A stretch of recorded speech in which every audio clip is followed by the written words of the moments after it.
Hello दोस्तों, नमस्ते, प्रणाम। मैं सुमन गुप्ता अपने यूट्यूब चैनल पर आप सभी का स्वागत करती हूँ। बहुत ही प्यारा तिलक गीत लाई हूँ आप सबके बीच में। अच्छा लगेगा तो कमेंट बॉक्स में ज़रूर बताइएगा, शेयर कीजिएगा, लाइक सब्सक्राइब करिएगा। आप सब वीडियो को आगे बढ़ाइएगा। अपनी इस बहन को अपना दुलार प्यार जरूर दीजिएगा। सभी बहन फुल वॉच करके जरूर सुनिएगा।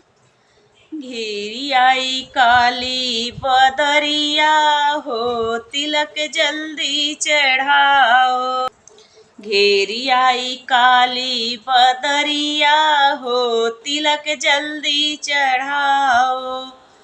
पंडित भी भीगे, पोथी भी भीगे, पंडित भी भीगे, पोथी भी भीगे। संगवा में भीगेल भैया हमार हो, तिलक जल्दी चढ़ाओ। घेरी आई काली बदरिया हो, तिलक जल्दी चढ़ाओ। थारा भी भीजे, फलवा भी भीजे, सेटवा भी भीगे, फलवा भी भीगे।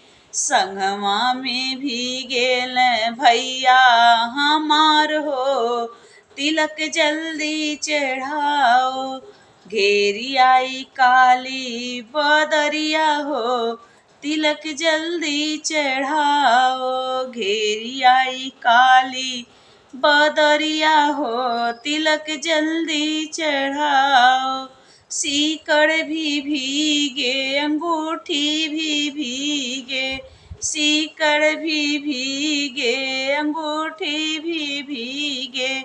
संगवा में भीगेल भैया हमार हो, तिलक जल्दी चढ़ाओ। घेरी आई काली बदरिया हो, तिलक जल्दी चढ़ाओ। प्लीज़ दोस्तों, गाना कैसे लगा कमेंट बॉक्स में ज़रूर बताइएगा। वीडियो को आगे बढ़ाइए।